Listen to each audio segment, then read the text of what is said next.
কিরে হাসান, এসব কি? তোর লগের মেয়েটা কেডা? কারে নিয়ে বাড়ি যাইছস?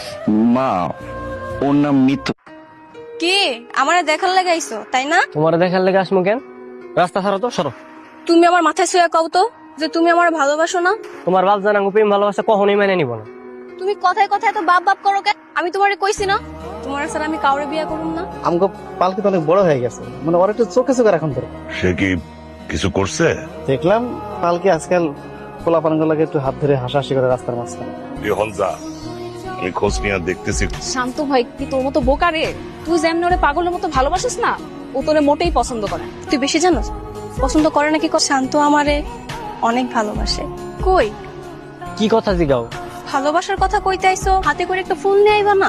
সময় তার ফুরে যায় না। এদের মধ্যে যে ছেলেটা সবচেয়ে ভালো, তার বাবার সঙ্গে কথা বলো। আমি খুব তাড়াতাড়ি আমার মায়ের বিয়ে দিতে চাই।